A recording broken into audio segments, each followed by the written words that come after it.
Bruna, olha lá. Bruninha. Cuidado, Bruninha. Vou apagar o Jesus Negão.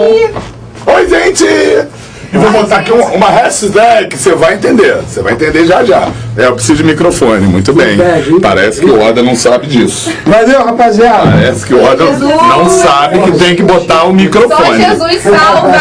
Olha, não fica vendo minha barriga, por favor. Hashtag só Jesus salva. Só descomplica, salva. Bom, Bruninha vai me ajudar. Não sai daí. Enquanto isso, eu falo com vocês. Gente, a gente acabou de ligar pro Rafael. Rafael, fala pra galera, de onde você tá falando? Bom dia a todos, eu falo de Sergipe. Sergipe, boa, tem que ir a Sergipe, Mariana. Rafael, fala quais temas você pode fazer e o Rafael escolhe um. Então, Rafael, eu escolhi 3 temas aqui que eu acho que podem aparecer no Enem, né? Então são 3 temas que você vai lançar o desafio aí. Então, se aparecer, a culpa é de quem? A culpa é do Rafael, né? Então o mérito é melhor do que culpa, Rafael. Então eu escolhi 3 temas e você vai escolher um deles para que a gente possa começar essa aula, tá bom? Então os 3 temas são ciclo da água. Água sempre é importante, até porque água é importante, eu também estou botando equilíbrio hídrico ou osmorregulação, e um último bem geral que seria organelas citoplasmáticas. O que você acha aí, Rafael? Qual é melhor para você? Qual que vai cair no Enem, Rafael? Fala, Rafael! Botei, explica. Ciclo da água. Ciclo da água, maravilha, boa escolha. Então, boa escolha. lá. Você pode ser o próximo ao escolher. Pode mandar notinha, manda que o Oda obedece. Você é o patrão do Oda. Então vamos trabalhar aqui. Vamos falar agora sobre o ciclo da água. Valeu, Rafa. Gente, o Oda, boa prova sábado, boa prova. Dá pra ver o Descomplica na camisa dele. Dá pra ver o Descomplica. Vocês se espantam, não sabem se E o Oda legal que na minha blusa, né, o Descomplica deve ficar bem largo, né? Bem bold. Maravilha, ó, hashtag. Valeu, Rafael. Você vai entender. Tchau. Até. Tchau, tudo bem. Você vai entender à tarde. A gente tem uma musiquinha legal que à tarde a gente vai cantar juntos aí, que é Eu Vou Passar, tá? Então a hashtag é Vou Passar. Vou passar. Vai mentalizando. Eu vou passar, eu vou passar, eu vou passar. Acredita que acontece, é lógico. Acredita e fica com a bunda quadrada, assistindo 12 horas de aula no Descomplica, que aí você vai passar. Bom, para fazer sobre o ciclo da água, eu tenho que fazer desenhinho. Vamos fazer desenho bonito. E vamos falar sobre esse ciclo que é tão importante, tá? Manda um beijo aí pro Rafael, que é lá de Sergipe. Manda um beijo pra minha sogra, cara. Minha sogra tá me assistindo. Alô, dona Rosilda. Lelê, vai fazer Enem, né, dona Rose? Quero ver, hein?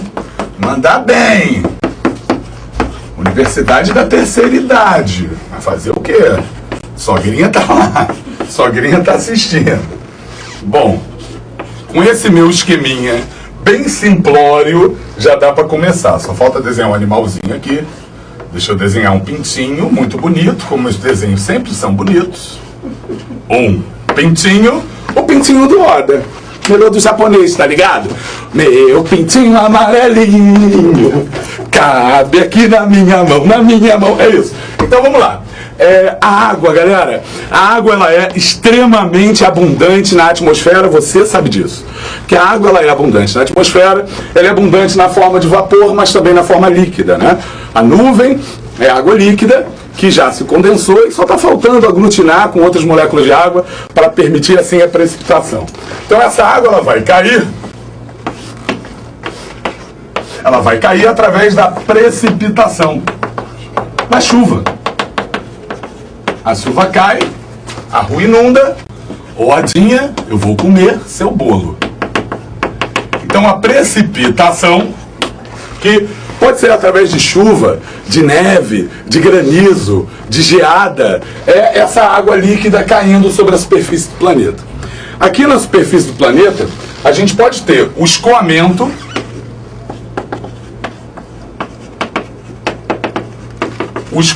superficial ou subsuperficial, que vai arrastar essa água para os corpos d'água mais próximos, tá? Que vai arrastar essa água para um rio, para um lago, para um canal, em que a água vai continuar aqui na superfície. Ou essa água ela pode infiltrar, e mediante essa infiltração,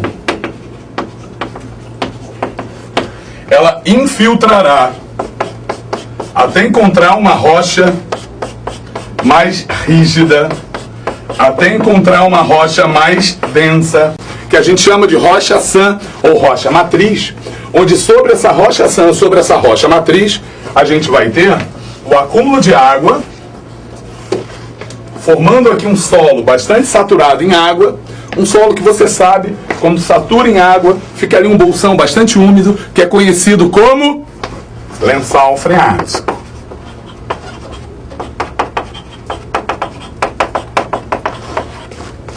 Em algum ponto, esse lençol freático ele vai chegar próximo à superfície, beleza? E quando ele chega próximo à superfície, ele soergue. E é do soerguimento do lençol freático que a gente encontra as nascentes, a formação de lagos, de minas de água, porque o lençol freático traz a água de volta à superfície, permitindo que essa água novamente suba, permitindo que essa água novamente evapore. E essa evaporação acaba fechando esse ciclo que a gente chama de ciclo curto da água. Por que ciclo curto da água? Guarda isso, porque não participam seres vivos. Então, quando os seres vivos não participam do ciclo da água, esse ciclo acaba sendo o ciclo curto da água. Só toma cuidado, porque o ciclo curto pode até ser demorado, tá? Não é porque ele é curtinho que ele vai ser mais veloz. Ele pode até ser demorado. Então, quando choveu, infiltrou, escoou, evaporou, como não participaram os seres vivos, fala pra mim, fala sozinho aí na tua casa, parece louco, mas não é. Esse é um ciclo curto da água. Não participam seres vivos, beleza? Agora, quando o pintinho do Oda bebe aguinha, quando a árvore absorve a aguinha do solo, essa água ela vai ser perdida para a atmosfera através da transpiração, que por sinal, para variar, eu tô suando igual uma porca, né? O sol aqui tá brabo, eu tô perdendo água, é o ciclo da água, né? Bastante pertinente essa aula que eu tô dando. Então, a água ela é perdida via transpiração ou também via excreção, né? Quando a gente urina, a gente acaba eliminando a água de volta para o ambiente. Então, vamos botar aqui essa subida a partir dos seres vivos como a transpiração. Então agora, se a gente está botando os seres vivos nessa jogada, colocando os seres vivos na jogada, o ciclo não é curto, o ciclo da água é o ciclo longo. É o ciclo longo. Tudo bem? Então eu vou sair da frente para que você possa dar o print. E aí sim a gente vai começar a falar das coisas que tem mais cara de Enem.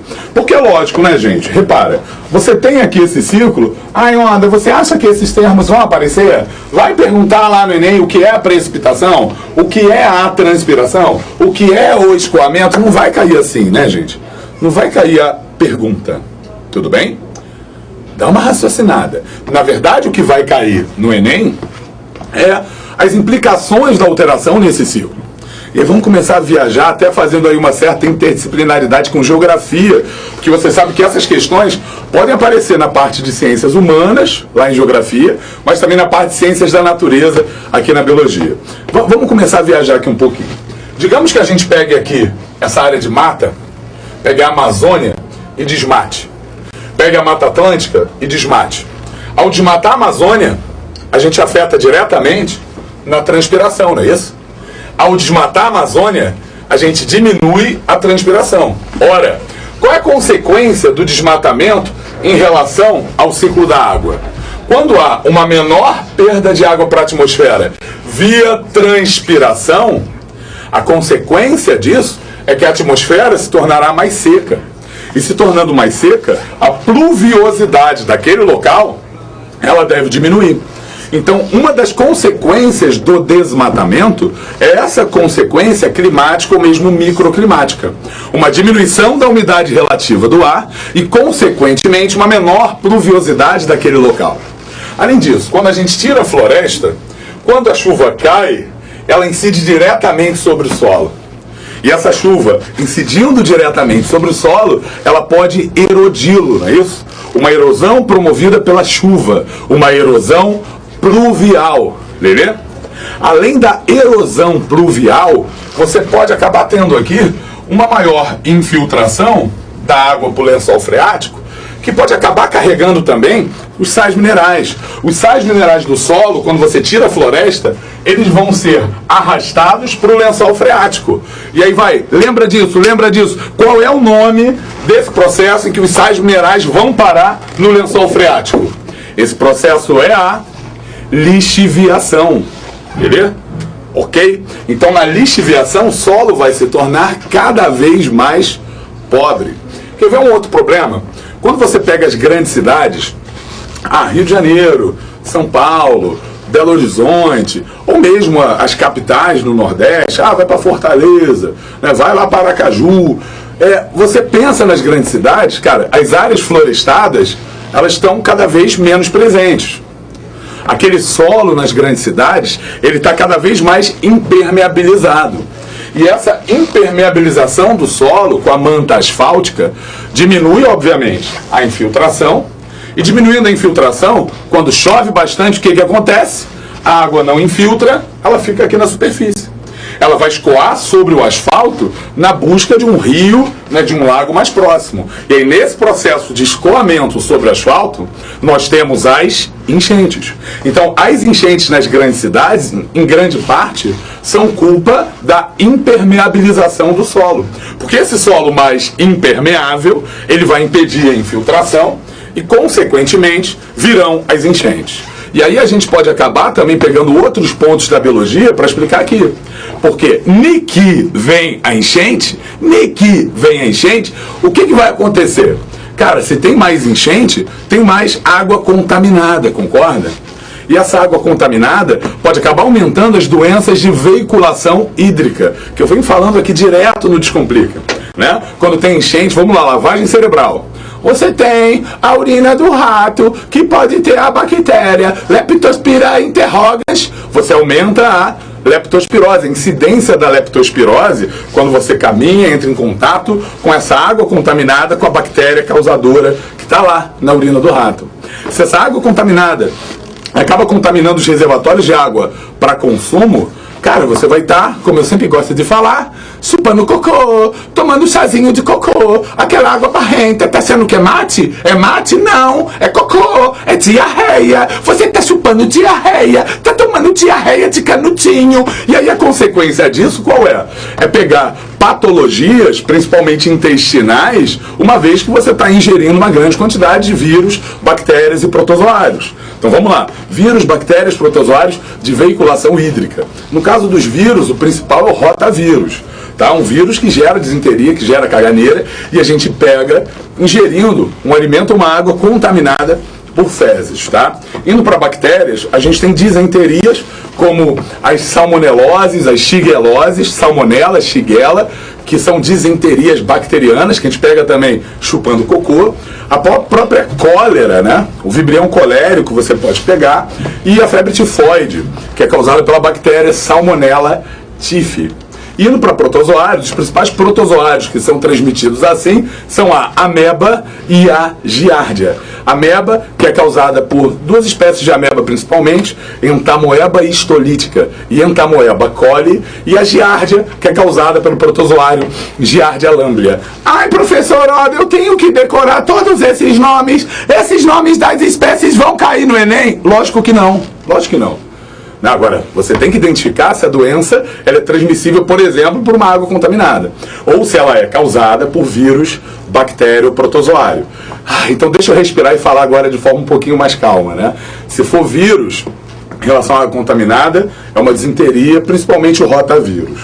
Bactéria pode ser salmonella, tá? Que é um tipo de disenteria, ou shigella, pode ser cólera ou febre tifoide. E em relação, tifoide, não vai entender errado, né? Em relação a protozoário, pode ser ameba ou pode ser giardia, amebíase ou giardíase. Lelê? Além dessas doenças que são transmitidas pela água contaminada, esse depósito de água pode favorecer a proliferação de mosquitos, né, gente? Mosquitos. E aí um mosquito importante, cara, que, todo mundo tem que saber e você já sabe, é o Aedes aegypti, o Aedes aegypti, que é o agente transmissor, cuidado, né? Porque o Aedes aegypti, ele não causa doença, mas ele transmite duas viroses muito importantes, ele transmite a dengue e a febre amarela. Então o Aedes aegypti, ele é transmissor da dengue, da febre amarela, e quanto mais chuva, mais água parada, você não tampou a caixa d'água, você deixou a garrafinha virada para cima, não tirou a água do pratinho da planta, você vai ter ali a proliferação do Aedes aegypti, aumentando a incidência de dengue ou febre amarela, depende da área em que você mora, né? A área de se é de endemismo ou não dessas doenças, beleza? Continuando aqui no nosso ciclo, se a gente, por exemplo, desmata a beira do rio, ao desmatar a beira do rio, você pode ter esse sedimento sendo arrastado para o rio, né? Sendo arrastado para cá. Qual o nome desse processo mesmo, hein? Esse sedimento vindo aqui, né? Sendo arrastado para a água, esse processo é o assoreamento, né? O assoreamento, ele diminui a profundidade do rio, diminui a sua navegabilidade, tem consequências danosas também para esse corpo hídrico, beleza? Então, o que vai cair de água? É bem provável que seja algo como a lixiviação, como as doenças de veiculação hídrica, como, por exemplo, a chuva. Ai, professor, quando eu era pequenininho, eu corria pelado pela rua, bebendo água da chuva. Eu fazia isso. Imagina a cena, que coisa linda. Correndo pelado, bebendo água da chuva. A água da chuva é limpa. Minha mamãe falou que a água da chuva... Você imaginou, né, Sérgio? Que beleza, hein? Que beleza. Tu já fez isso também. Ah, e você, Bruna, também? Sem roupa, não. Que beleza, hein? Que beleza, hein, Bruna? Então, gente, quando a gente bebe água da chuva, por quê? Porque a criancinha pensa, ai, a água da chuva, ela não é poluída, a gente pode beber. Galera, e se aqui tiver uma indústria liberando óxidos de nitrogênio e enxofre para a atmosfera? Esses óxidos de nitrogênio e enxofre reagem com a água, isso gera ácido, chuva ácida. Você pode estar bebendo chuva ácida. Tudo bem, né? Que você não vai correr assim, e a chuva ácida, você começa a derreter, já pensou? É lógico que não é isso. Mas de qualquer forma, pô, aquilo ali não vai te fazer bem. Né? Não vai te fazer bem. Da mesma forma, lençol freático. Eu lembro da minha mãe, doutora Leila Oda. Oi, doutora Leila Oda, você está me vendo? Eu acho que não. Mas tudo bem. Doutora Leila Oda falava, quando ela construiu lá na casa dela um poço, meu filho, eu fiz um poço artesiano. Essa é a voz da minha mãe. Esse poço artesiano busca a água do lençol freático. A água do lençol freático é limpa, cristalina, pura. É, mãe? Tu quer me enganar, mãe? Não é limpa, não. Na verdade, depende do que tem ali ao redor. Porque, afinal de contas, se você tem aqui ao redor, imagina, um monte de esgoto in natura, um monte de vala negra. Imagina um lixão, aquele chorume gotoso, escorrendo, infiltrando com a água. Se você tem um lixão, galera... Qual é a diferença, também importante, do lixão para o aterro sanitário?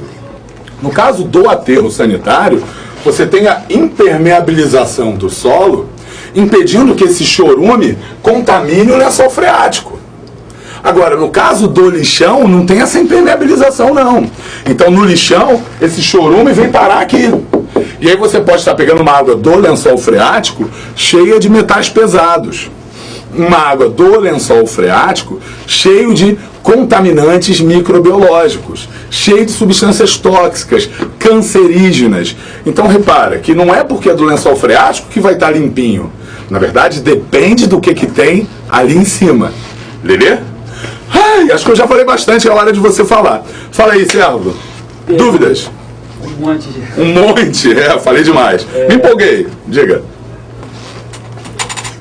A lixiviação pode levar a um lago, a eutrofização? Ali, boa, ótima pergunta, hein, cara? Ótima pergunta. Agora o Céu já deve ter perdido quem fez. Sabe quem fez? Não. Não, viu? Perdeu. Não deu mole. É muito rápido, é muito veloz ali. Cara, ótima pergunta. Se a lixiviação ela pode acabar acarretando a eutrofização de um lago? Pode. Pode. Por isso que é importante que você entenda o ciclo. Deixa eu sair da frente até de novo, tá, gente? Por quê? Vamos imaginar o seguinte.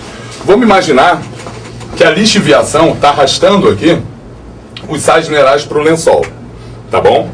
E aí esses sais minerais, ou mesmo matéria orgânica, podem vir parar aqui, ó, nesse laguinho. Então, um processo de lixiviação aqui, trazendo para cá sais minerais ou matéria orgânica, isso pode acabar acarretando na eutrofização. O que é eutrofização? Vou apagar o quadro, que aí a gente aproveita e fala de eutrofização. Eu dei um hangout sobre isso, mas de qualquer forma, vale a pena falar, porque, pô, é muito importante, né? Essa parte de ecologia para o Enem é a parte mais importante. Então vamos lá. Como que começa a eutrofização? Você começou aí com os sais minerais da lixiviação. Só que na verdade o mais comum é que a eutrofização ela comece com a matéria orgânica. Depois eu até vou começar com os sais para você ver. Então vamos começar aqui com matéria orgânica. O que é essa matéria orgânica? A matéria orgânica aí representa poluentes biodegradáveis, né? Pode ser detergente, pode ser celulose, podem ser restos alimentares. Agora, o mais comum é que seja cocô, é que seja esgoto doméstico. Quando você aumenta a matéria orgânica, quem é que consome freneticamente essa matéria orgânica? Quem consome freneticamente são os decompositores, especialmente as bactérias, que vão acabar proliferando aqui. A gente vai observar uma proliferação das bactérias, dos micro-organismos decompositores aeróbicos. Tudo bem? Com a proliferação dos decompositores aeróbicos, ocorre o chamado aumento da DBO, da demanda bioquímica de oxigênio. Com o aumento da DBO, da procura pelo oxigênio, a consequência é uma diminuição do O2 dissolvido na água. Isso gera diminuição do O2 dissolvido na água.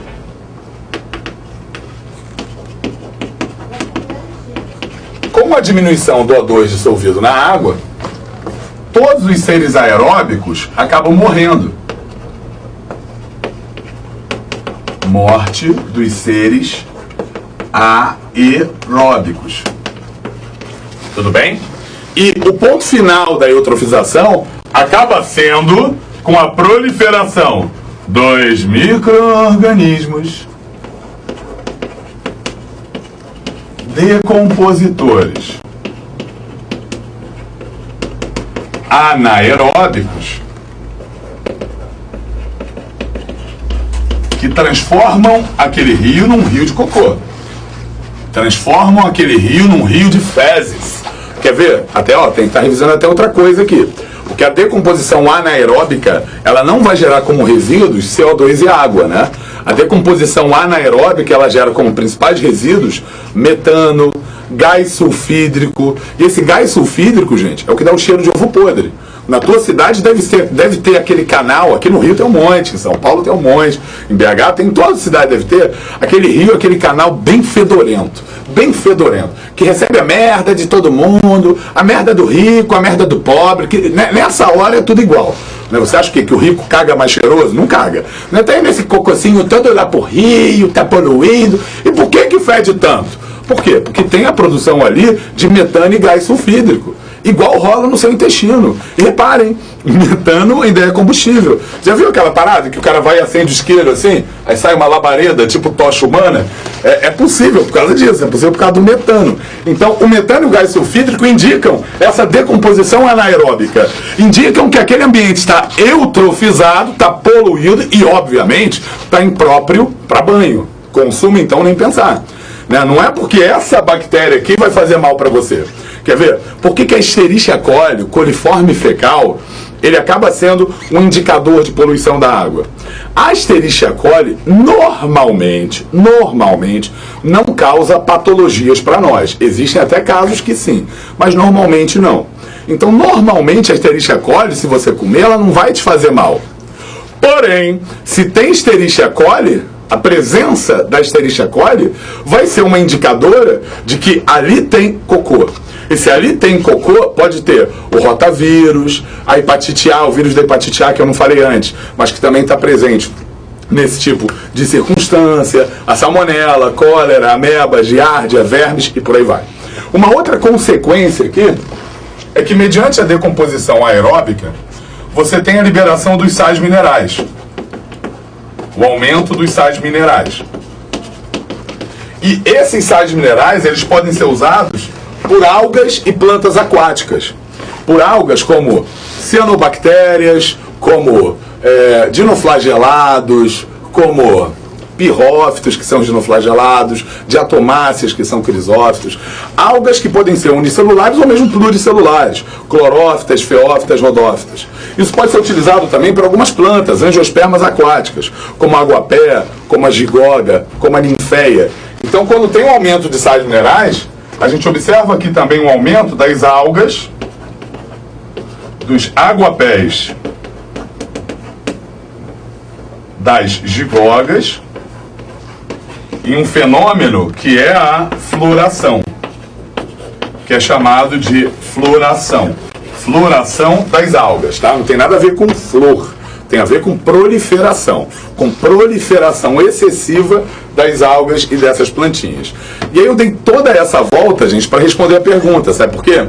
Porque olha só, o que acontece, por exemplo, se você aumenta a chegada de sais minerais no corpo d'água? Esses sais minerais podem vir junto com o lençol freático, né? Lá da lixiviação, que foi a pergunta. Agora, esses sais minerais, eles podem vir, por exemplo, de um agroecossistema próximo dali, de uma área agrícola próxima dali. Porque na área agrícola são usados muitos fertilizantes, especialmente os chamados NPK, nitrogênio, fósforo e potássio. Esses fertilizantes que são usados, eles vão começar a eutrofização por aqui. Eles vão aumentar os sais minerais, isso vai gerar a proliferação de algas, aguapés, gigogas.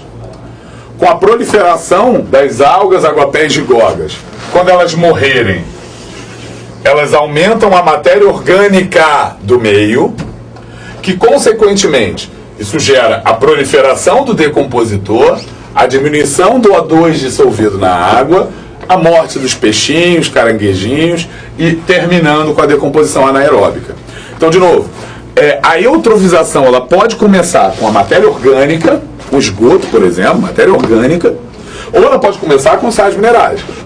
A diferença é que começou com os sais, primeiro haverá uma proliferação dos produtores, para depois ter uma proliferação dos decompositores. Começou com a matéria orgânica, primeiro há uma proliferação dos decompositores, para depois ter uma proliferação dos produtores. Tudo bem? E aí, para fechar essa explicação, eu pedi ali uma outra dúvida. Só interpreta aqui comigo, porque isso é muito importante. Oda, eu sempre tenho dúvida. Oda, quando eu vejo essas questões de poluição da água, eu nunca sei quando rola eutrofização e quando rola magnificação trófica. Eu nunca sei a diferença. Quando que ocorre a eutrofização, quando que ocorre a magnificação? Preste atenção. A gente falou que para haver a eutrofização, o poluente é biodegradável. Então vamos lá. Eutrofização. Poluente biodegradável, proliferação dos decompositores, acaba o oxigênio. Beleza? Agora, a magnificação trófica, a biomagnificação ou bioacumulação, eles já ocorrem, esses processos, que na verdade são sinônimos de um mesmo processo. Isso já ocorre quando o poluente é não biodegradável. Como assim não biodegradável? Pode ser um agrotóxico, pode ser um metal pesado, um poluente não biodegradável, que em vez de ser degradado pela bactéria, afinal de contas ele é não biodegradável, ele vai se acumular nos seres vivos. Então ele vai se acumular na alguinha, e aí o peixinho vem, em vez de comer uma alga só, ao longo da vida ele vai comer várias. E ele vai receber o poluente de várias. E aí o peixão vem comer o peixinho, não vai comer um peixinho só, vai comer vários. E aí a concentração do peixão aumenta. E aí vem uma gaivota para comer o peixão, e vai comer várias, a concentração vai ser maior ainda. Então, na biomagnificação ou magnificação trófica, a gente tem o acúmulo de poluentes ao longo da cadeia alimentar, assumindo maiores concentrações no topo. Guarda isso. Mais uma vez, para sedimentar. Eutrofização. Poluente é biodegradável. Acaba o oxigênio. Magnificação trófica, o poluente é não biodegradável, acúmulo ao longo da cadeia, assumindo uma maior concentração nos predadores de topo. Show de bola, show de bola. Vamos lá, Servinho. Fala pra minha dúvida. Muita gente está pedindo que você dar uma revisada e falar um pouco sobre genética. Ó, beleza. O meu tempo agora ele tá bem curtinho, bem curtinho. Vamos combinar o seguinte. Eu vou voltar à tarde, espero que você esteja aí. E aí à tarde já vou até te adiantar o que eu vou falar. Eu vou falar ideia geral da primeira lei, de genótipo, fenótipo. À tarde eu vou falar de sangue, sistema B0, sistema RH. Vou falar de organelas citoplasmáticas também. Mas aí a gente combina à tarde isso, porque aí agora eu aproveito e falo aqui um pouquinho mais para vocês da ecologia, de coisas que sempre caem em ecologia, tá bom?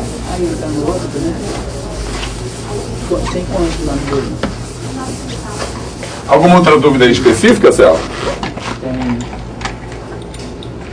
Fala aí. A compostagem seria um modo de atenuar a eutrofização? Sim, desde que... A compostagem o que é, né?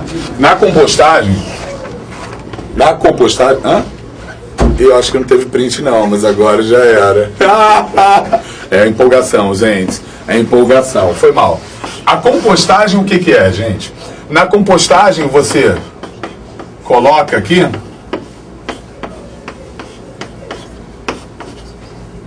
a matéria orgânica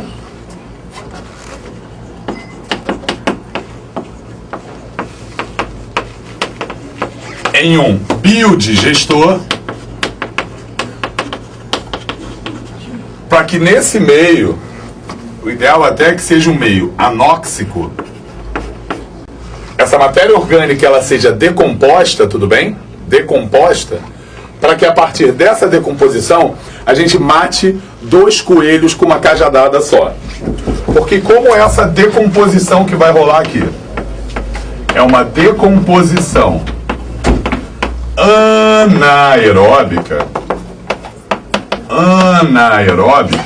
porque não tem o oxigênio, show? Então a decomposição é anaeróbica. Mediante essa decomposição, a gente vai levar para lá o metano que é produzido. O metano, ele vai chegar para cá, e esse metano é o famoso biogás. Galera, muito importante, hein? Não confunda biogás com gás natural, hein? Isso é importante demais mesmo. Porque o biogás, repara, é um gás produzido a partir da decomposição, né? Isso aí é renovável, isso aí é sustentável. Olha a palavrinha da moda. Agora, o gás natural, como o gás natural vem lá dos depósitos de petróleo, o gás natural é um combustível não renovável, show? Então aqui, na compostagem, que falaram aí, ó da compostagem, nhoco, nhoco, nhoco, nhoco, nhoco. A compostagem no biodigestor gera o que aqui? Gera o biogás, que pode ser usado para gerar energia. Sabia que esse biogás pode ser usado em pequenas termoelétricas para gerar energia? E além disso, essa matéria orgânica, depois de decomposta, gera sais minerais, o composto que o pessoal chama. E esses sais minerais, uma vez extraídos daqui, podem ser utilizados como adubo. Distribui para agricultor, para que o agricultor possa usar isso como adubo, para que isso possa ser revertido em produção agrícola, cara. Muito maneiro. Então, repare, isso é uma ótima saída. Acoplar um biodigestor a uma pequena termoelétrica, gerando uma energia sustentável. Além disso, gerando sais minerais que podem ser usados como adubo. Quer ver? Eu tenho um irmão Zêmio que sabe tudo de termoelétricas. Sabe tudo. Meu irmão Zêmio vai explicar. É meu irmão Zêmio, tá ligado? Nhoco, nhoco, nhoco! Pô, bonito esse cara, né, cara? Irmão Zêmio, canta uma música do Matanza pra mim. Tá ligado? Nós temos hoje muitos personagens aqui. Temos, cara. Mas na verdade, a aula acabou? Eu entrei meio que no meio. Não, acho que tá bom, cara. Acho que já foi. Tá bom. Eu vou voltar. Mas fica o recado. Vou falar antes, vai falar mais ou não vou falar mais? Acho que não, dá o recado que aí antes de chamar. Cadê uma feia pra dar? Eu vou fazer um link aqui.